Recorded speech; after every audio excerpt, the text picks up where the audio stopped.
They say if you practice something for 10,000 hours, you'll become an expert at it. Well, guess what? I'm officially a master procrastinator. I've logged way more hours than that. Seriously, Olympic level procrastination. And you know what? I even managed to take it to another level. I've perfected the art of procrastinating on one task by doing a different task.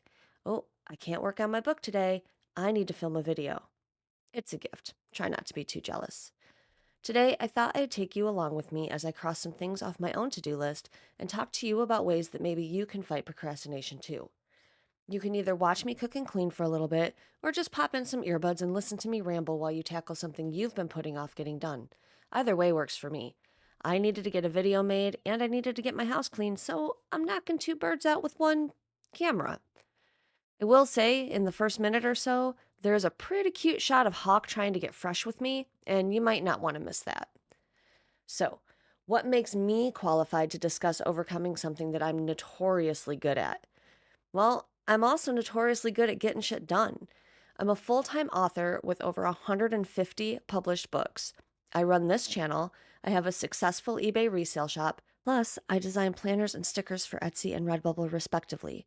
On top of all that, I'm a mom to two special needs kids, one of whom I homeschool, and I still manage to keep my house clean and crack some little jokey jokes.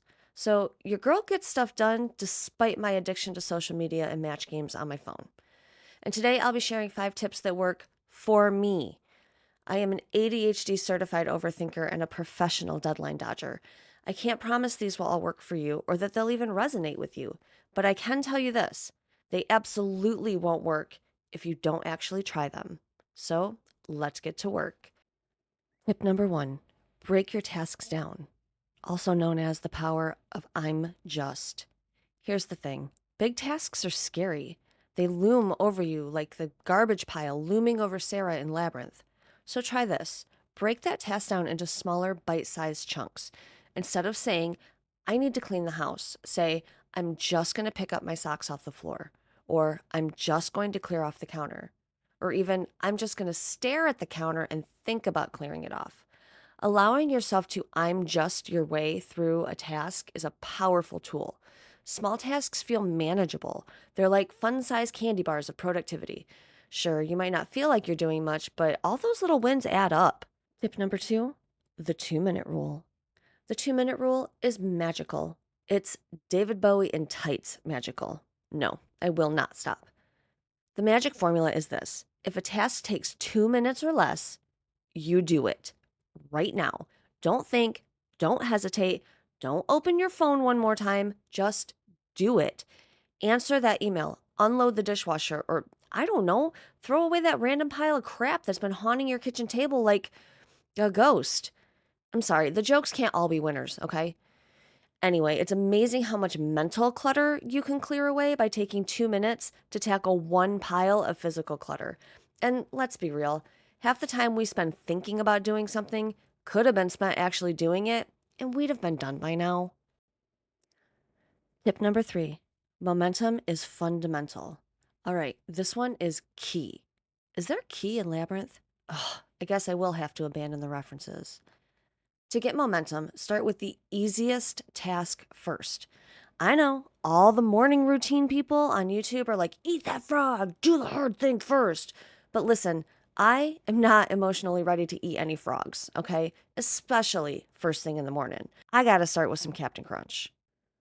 Tackling something easy gives you a quick win. It's like a tiny dopamine boost that makes you feel like you've got your life together, even if you definitely don't. Once you get moving, it's easier to keep moving. Like Jareth spinning Sarah around the dance floor. I'm so sorry. Tip number 4: make it fun. Procrastination thrives when tasks feel boring. So make it fun. Duh. Put on a playlist of songs you only listen to when you're being productive. If you have that kind of willpower, anyway. I personally listen to my running playlist in bed, so this one is for those who stay strong. But for everyone else, try gamifying your chores. Set a timer and see how much you can get done before it goes off. Create a reward system for yourself and give yourself points for completing tasks. Turn yourself into a human video game character, of which I can think of none, but I've got all those Labyrinth references down. Tip number 5 isn't actually a tip. When all else fails, most of us have a built in switch that gets flipped as deadlines approach. I call it bitch panic mode. This is where you've procrastinated for so long that your deadline is like now, and you have no choice but to get it done. It's adrenaline fueled chaos. It's your fight or flight response. But instead of running from a bear, you're frantically writing that chapter or cleaning the house before your mother in law shows up. It's not pretty, but it gets the job done. Sometimes panic is the ultimate motivator. Just try not to make it a habit because your nerves and honestly your goals deserve better from you. If you've made it this far, and I hope you have, I have a bonus tip for you, and it's equal parts motivational and slightly terrifying. Tip number 6 is do it for future you. Imagine your future self looking back at you. No, not the ideal version who runs marathons and meal prep salads and cute mason jars. I mean the real future you. The one who's scrambling at midnight, chugging coffee and panicking because you didn't start earlier. Think about it. Every little thing you do today is a gift to future you. You load the dishwasher now, and future you doesn't have to scramble to scrub utensils to make dinner.